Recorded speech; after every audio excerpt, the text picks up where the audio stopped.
함께 하나님 말씀을 나누겠습니다.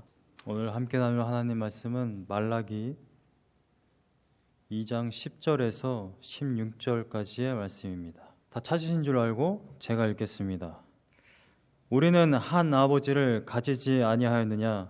한 하나님께서 지으신 바가 아니냐?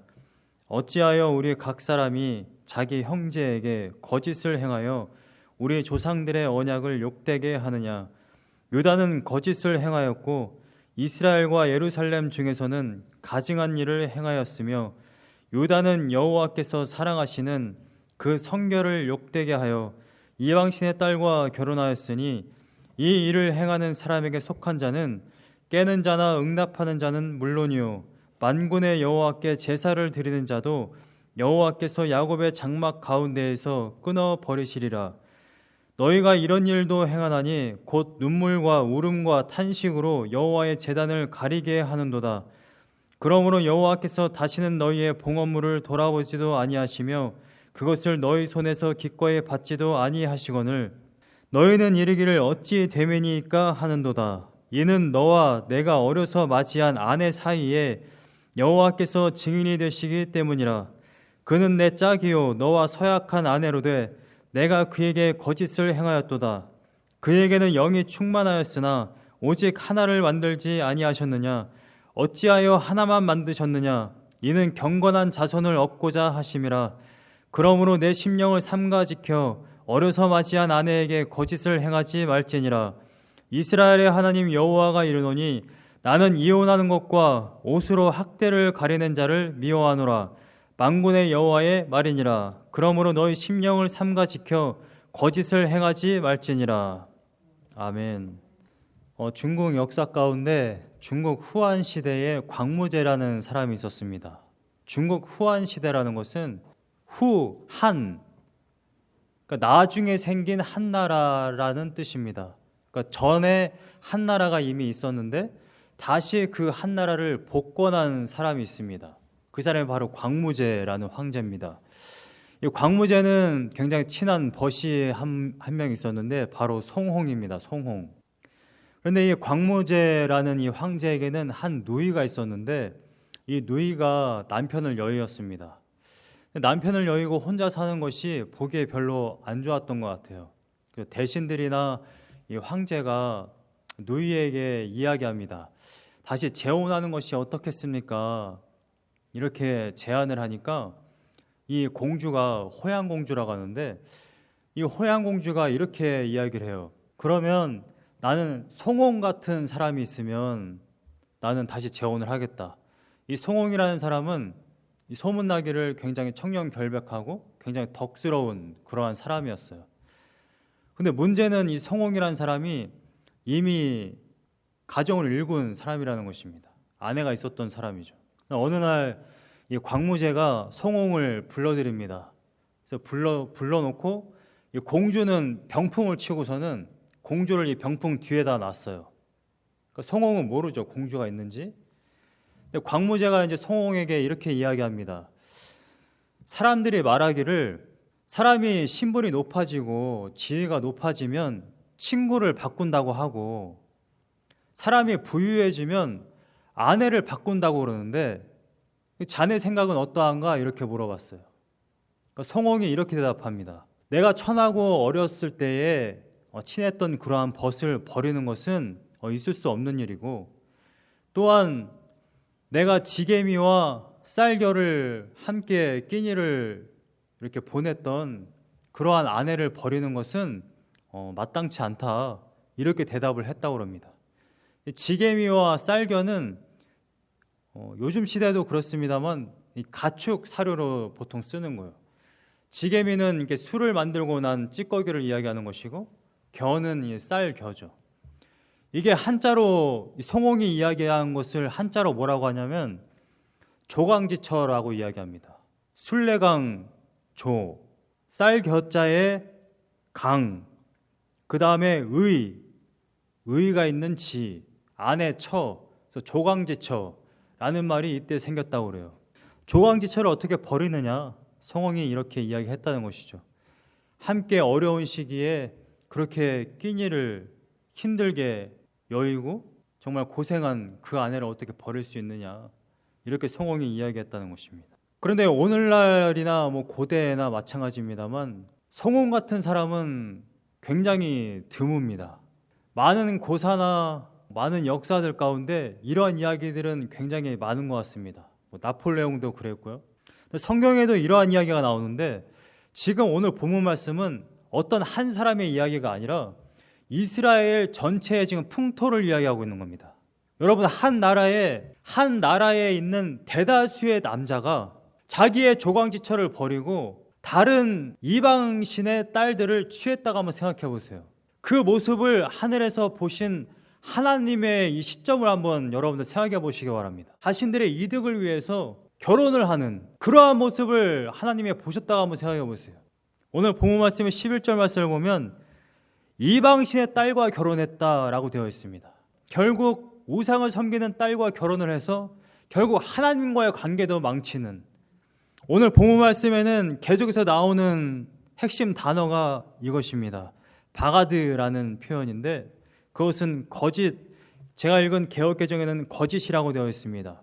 영어 성경은 unfaithful이라고 되어 있는데 10절, 11절, 14절, 15절, 16절 말씀에 이 단어가 반복해서 쓰여져 있습니다. 거짓을 행하는 이스라엘, unfaithful, 신실하지 않음. 이스라엘 백성은 신실하지 않음이 지난주에는 하나님을 온전히 예배하지 못하는 그러한 모습이라고 한다면 하나님을 온전히 예배하지 못하니까 그것이 가정 가운데도 지금 번지는 모습을 보여주고 있습니다. 신실하지 못함. 여러분, 우리가 정말 하나님 앞에 신실하냐 신실하지 아니하냐를 어떻게 판단할 수 있냐면 다른 사람을 어떻게 대하는지를 보면 알 수 있습니다. 내 눈에 보이는, 그것도 내가 가장 사랑하는 가족에게도 온전히 신실하지 못하고 거짓을 행하고 학대를 행한다면 보이지 않는 하나님에게는 더더군다나 온전히 하나님께 신실하지 못하다라는 것이죠. 근데 오늘 본문 말씀을 보면 13절과 14절 말씀을 보면 13절에 먼저 이렇게 되어 있습니다. 너희가 이런 일도 행하나니 곧 눈물과 울음과 탄식으로 여호와의 제단을 가리게 하는도다. 이스라엘 백성은 이방신과 결혼을 했지만 하나님 앞에 제단을 쌓았고 예배를 했다라는 것입니다. 그것도 눈물과 울음과 탄식으로요. 그런데 그러므로 여호와께서 다시는 너희의 봉헌물을 돌아보지도 아니하시며 그것을 너희 손에서 기꺼이 받지도 아니하시거늘. 이미 11절 말씀에 잘 나와 있는 것처럼 이방신의 딸과 결혼을 했기 때문에 신실하지 않은 모습을 보였기 때문에 하나님은 이스라엘 백성이 눈물과 울음과 탄식으로 아무리 예배를 드려도 하나님이 그 예배를 받지를 않으셨다라는 거예요. 13절 말씀이 바로 그 말씀입니다. 여러분, 우리는 항상 이렇게 생각을 해요. 내가 하나님을 찬송하고 내가 주일날 나와서 하나님께 예배드리면 하나님이 나의 예배를 받으시는 줄 알아요. 근데 그렇지 않다라는 것입니다. 성경은 예수님도 그렇게 말씀하세요. 너희가 형제와 싸웠으면 먼저 가서 화해를 하고 난 이후에 나에게 와서 예배를 드려라. 그렇지 않으면 하나님을 예배를 받으시지 않으신다는 것입니다. 그런데 더 놀라운 사실은 14절에 있습니다. 너희는 이르기를 어찌 되매니까 하는도다. 14절 말씀에 이스라엘 백성들이 하나님이 우리의 예배를 받지 않으시니까 하나님이 왜 나의 예배를 받지 않으시지? 이렇게 지금 질문을 하고 생각을 하고 있었다라는 거예요. 여러분, 그래도 이스라엘 백성은 뭔가 좀 깨어 있었던 것 같아요. 하나님이 내 예배를 받으시네? 하나님이 내 예배를 받지 않으시네? 이거를 알고 있었던 것 같습니다. 인식을 하고 있어요. 여러분, 근데 한번 생각해 보세요. 나는 정말 하나님을 예배하고 나는 정말 하나님 앞에 나와서 내가 마음껏 소리 질러가며 찬송을 하고 기도를 했는데 하나님이 받지를 않으신다고 한번 생각해 보세요. 얼마나 절망스러운 순간입니까? 생일이 되어서 내 아버지께 선물을 갖다 바쳤는데 아버지가 그걸 안 받으시는 거예요. 이게 선물이야? 명절에 돼서 아버지께 전화를 드렸는데 아버지가 전화를 안 받으시는 거예요. 네가 누군데 왜 나한테 전화를 해? 여러분, 부모, 자식 간에, 성도님들 간에, 친구 간에 이러한 관계가 형성된다고 한번 생각해 보세요. 여러분, 정말 이 세상 살아가는데 정말 힘든 일은요, 내가 가난한 게 아니에요. 가난하면 일을 해서 돈을 벌면 됩니다. 내가 아픈 게 아니에요. 아프면 쉬면 돼요. 치료받으면 됩니다. 그런데 관계가 틀어지는 것만큼 괴로운 일은 없거든요. 근데 오늘 본문 말씀에는 이거예요. 하나님이 예배를 받지 않으실 정도로 관계가 틀어진 거예요. 우리가 아무리 제사를 드리고 눈물과 울음과 탄식으로 하나님을 찾아도 하나님이 그걸 듣지를 않으신다는 거예요. 제사물을 받지를 않으신다는 거예요. 여러분, 이런 끔찍한 일이 어디 있습니까? 사람 간의 관계도 내가 친구와 관계가 소원해도 정말 괴로운데 하나님과의 관계가 끊어지는 거예요. 하나님이 예배를 받지를 않으신대요. 네가 눈물을 흘리고 울고 탄식을 해도 내가 너의 예배를 받지 않겠다. 제가 원하는 것은 오늘 우리들의 예배는 하나님이 받으시기를 간절히 소망합니다.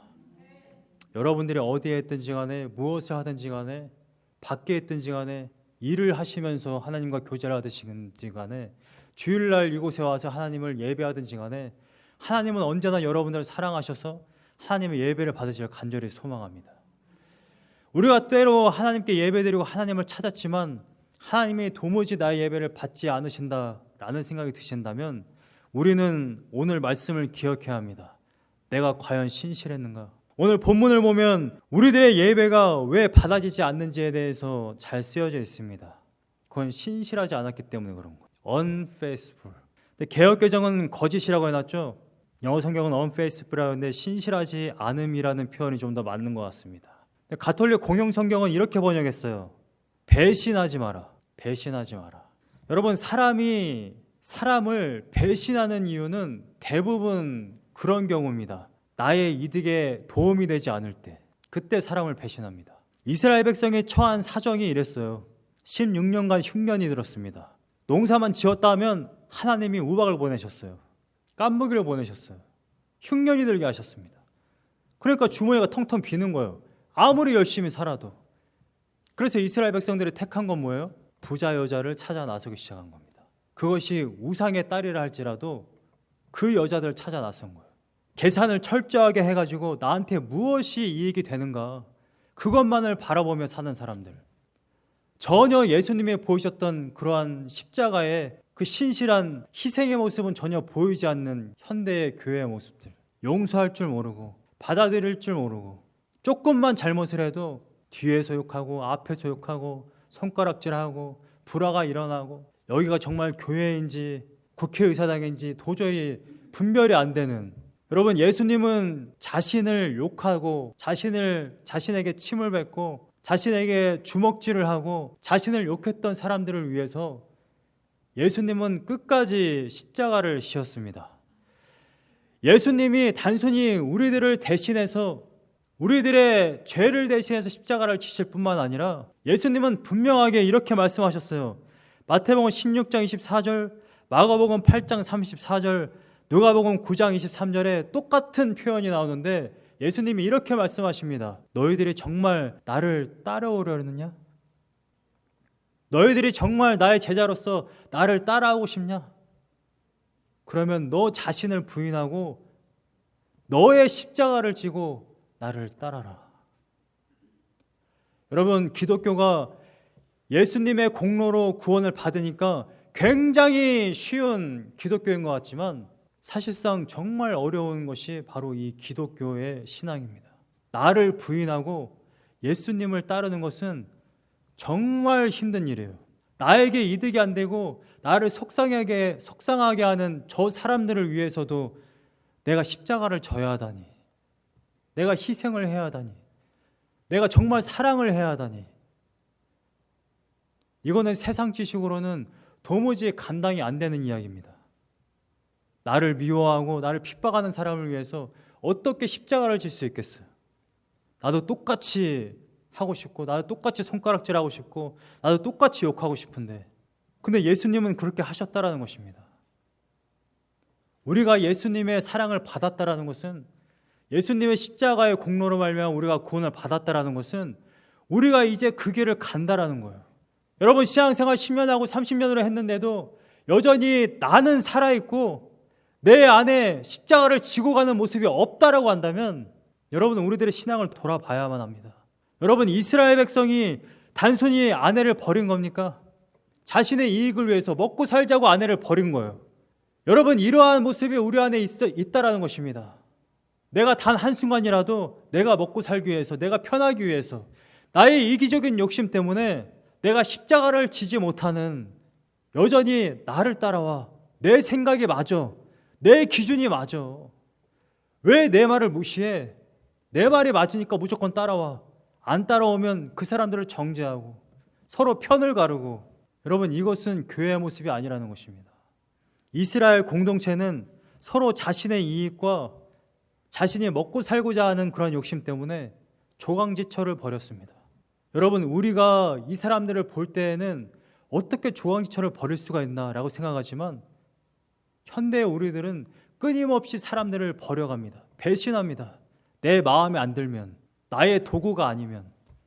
모든 사람은 하나님의 형상으로 지어진 아주 모두가 다 존귀한 자들이에요.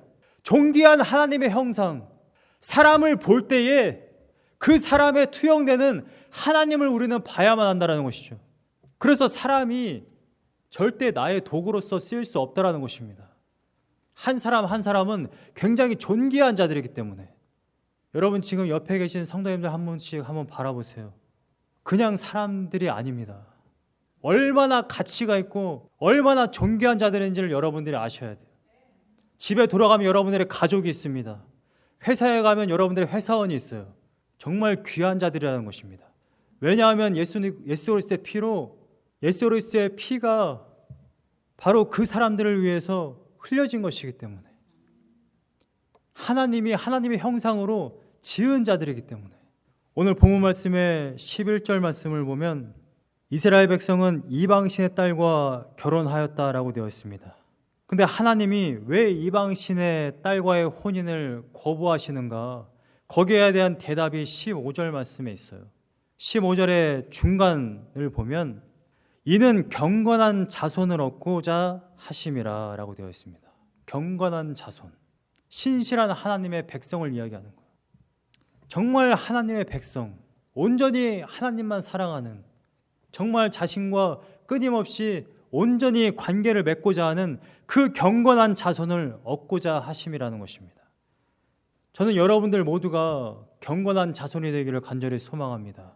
하나님의 신실한 백성, 예수님 오시는 그날까지, 또한 하나님께로 가는 그날까지 경건한 자손, 정말 하나님께 온전히 신실한 귀한 자녀들이 다 되시기를 간절히 소망합니다. 나의 마음 주의 성전